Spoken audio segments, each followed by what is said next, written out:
2025 ने IPO markets के सारे रिकॉर्ड तोड़ दिए। 375 आईपीओज, 1.8 लाख करोड़ से ज्यादा की फंड रेजिंग।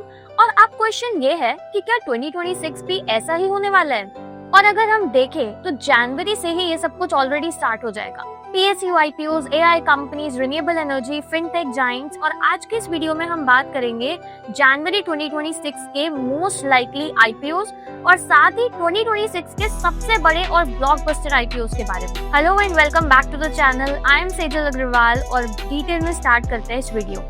सो 2025 ऑफिशियली इंडिया का बिगेस्ट आईपीओ ईयर बन चुका है। मेन मार्केट और एसएमई मार्केट मिला के 375 आईपीओज और 2026 के लिए तैयारी और भी बढ़ी है।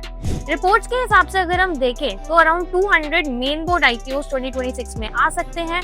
2.5 लाख करोड़ से ज्यादा की फंड रेजिंग पॉसिबल है और एसएमई सेगमेंट में भी 450 आईपीओज का रिकॉर्ड बन सकता है। तो क्लियरली 2026 तो एक आईपीओ सुपर साइकिल होने वाला है।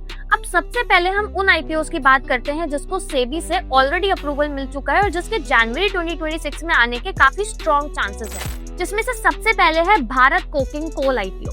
अब ये कोल इंडिया की एक सब्सिडरी है।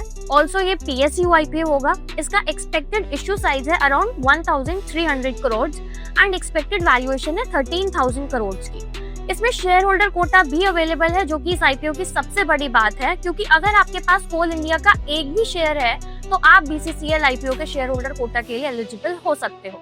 वैल्यूएशन के हिसाब से भी ये आईपीओ रीजनेबल लगता है, स्पेशली पीएसयू इन्वेस्टर्स के लिए। अगर हम रिस्क फैक्टर देखें तो यहाँ पर रिस्क ये हो सकता है कि कोल सेक्टर लॉन्ग टर्म में ईएसजी प्रेशर फेस कर सकता है और साथ ही में पीएसयू प्राइसिंग फ्लेक्सिबिलिटी थोड़ी लिमिटेड होती है। सेकंड आईपीओ की बात करते हैं, वो है क्लीन मैक्स एनर्जी आईपीओ, जो कि एक रिन्यूएबल एनर्जी कंपनी है। क्लीन मैक्स कॉर्पोरेट्स के साथ long term power purchase agreements करता है, जिसमें सोलर और विंड प्रोजेक्ट्स इंक्लूडेड है। इसका एक्सपेक्टेड इश्यू साइज है अराउंड 50 to 100 करोड़ का। इंडिया का रिन्यूएबल पुश काफी ज्यादा स्ट्रॉन्ग है सोलर, विंड, ग्रीन एनर्जी में। क्लीन मैक्स एनर्जी का आईपीओ जनवरी में ओपन हो सकता है और ये एक large size green energy IPO होगा। थर्ड बात करते हैं फ्रैक्टल एनालिटिक्स आईपीओ के बारे में, जो कि इंडिया का लीडिंग एआई और डेटा एनालिटिक्स कंपनी है।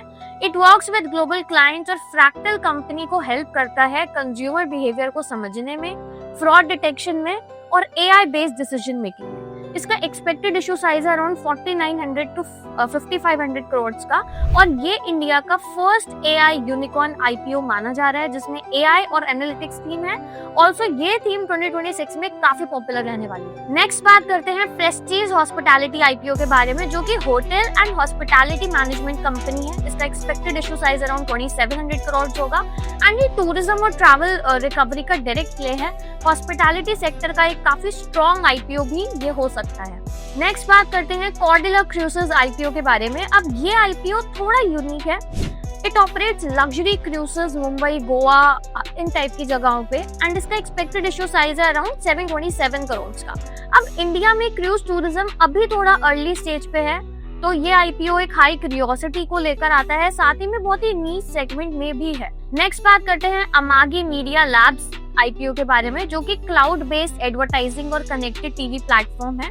ओटीटी और डिजिटल एड्स पे फोकस्ड है। इसका expected issue size around 1020 crore का है एंड इसमें offer for cell around 3.4 crore shares का है। ओटीटी ग्रोथ के साथ कनेक्टेड टीवी एडवर्टाइजिंग भी एक नेक्स्ट बड़ी थीम हो सकती है।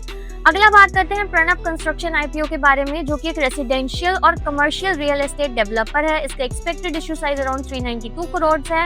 ये एक मिड साइज कंस्ट्रक्शन आईपीओ है एंड लिस्टिंग गेन्स कैटेगरी में ये आ सकता है। अगला बात करते हैं शैडोफैक्स टेक्नोलॉजीज आईपीओ के बारे में, जो कि एक logistics and express parcel company है। इसका expected issue size around 2000 crore का है। इसमें फ्रेश इशू और ऑफर फॉर सेल दोनों का मिक्स होगा और ई कॉमर्स और क्विक कॉमर्स का बैकबोन ही लॉजिस्टिक्स कंपनी है। और क्योंकि हम देख रहे हैं कि अभी इतनी ज्यादा ग्रोथ है और इतना ज्यादा डिमांड है ई कॉमर्स, क्विक कॉमर्स का, तो यहाँ पर भी हम वो ग्रोथ होते हुए देख सकते हैं। Next let's talk about OYO IPO, जो कि हम सबने सुना है, एक हॉस्पिटैलिटी टेक कंपनी है। काफी टाइम से इसका आईपीओ पेंडिंग है। इसका approved issue size around 6650 crore का है। अब ओयो के आईपीओ को लेकर काफी डिबेट होगी, वैल्यूएशन, प्रॉफिटेबिलिटी, बिजनेस मॉडल। लेकिन अगर हम ब्रांड रिकॉल की बात करें तो वो काफी ज्यादा स्ट्रॉन्ग है और डीले भी अब काफी ज्यादा हो चुका है। नेक्स्ट बात करते हैं हीरो फिनकॉर्प आईपीओ के बारे में, जो कि हीरो मोटोकॉर्प की एनबीएफसी आर्म है। इसका expected issue size 3600 to 3700 crore का है। इसमें फ्रेश इशू और ऑफर फॉर सेल दोनों इंक्लूडेड है और शेयर होल्डर कोटा भी अवेलेबल है। तो अगर आपके पास हीरो मोटोकॉर्प का शेयर है तो आप शेयर होल्डर कोटा के लिए एलिजिबल हो सकते हो। और अब बात करते हैं कुछ ऐसे आईपीओ के बारे में जो 2026 में इंडियन आईपीओ मार्केट की हिस्ट्री बन सकते हैं, जिसमें सबसे पहला और मेजर नाम है जियो, रिलायंस जियो आईपीओ का। इसका एक्सपेक्टेड आईपीओ साइज 40,000 से 52,000 करोड़ का है। Expected valuation 112 to 170 billion dollars. Possible timeline है कि ये मिड 2026 तक आ जाएगा। शेयर होल्डर कोटा हो सकता है कि इसमें पॉसिबली अवेलेबल हो फॉर रिलायंस इंडस्ट्रीज होल्डर्स। तो अगर जियो का आईपीओ आता है तो ये इंडिया का सबसे बड़ा आईपीओ बन सकता है। Secondly NSE IPO. तो एनएसई का आईपीओ का अटेम्प्ट 2016 से ही चल रहा है। रेगुलेटरी इश्यूज अभी क्लियर हो चुके हैं।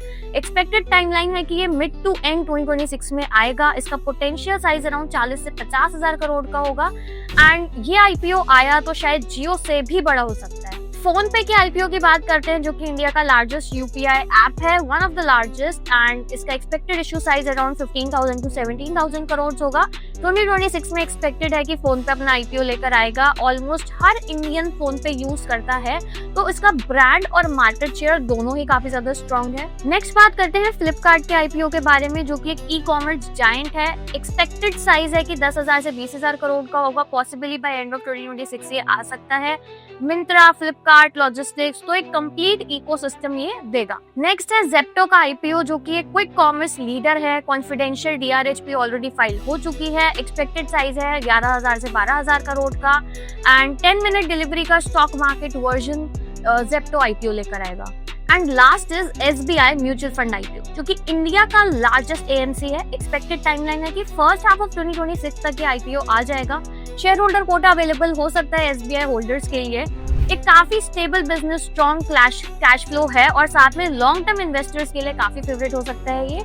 2026 हम देख सकते हैं कि ये सिर्फ एक नॉर्मल ईयर नहीं, आईपीओ के लिए काफी ज्यादा स्ट्रॉन्ग ईयर होने वाला है, जहां पर हम PSU, AI, fintech, renewable energy, startups सब कुछ एक साथ देख सकते हैं। तो अब आप मुझे कमेंट्स में बताना कि आप कौन सा आईपीओ सबसे ज्यादा वेट कर रहे हो और लिस्टिंग गेन्स या लॉन्ग टर्म इन्वेस्टमेंट आप क्या प्रेफर करते हो। अगर आपको वीडियो पसंद आया हो तो लाइक करना एंड आईपीओ अपडेट्स के लिए इस चैनल को सब्सक्राइब करिए। मिलते हैं नेक्स्ट वीडियो में। Until than happy investing.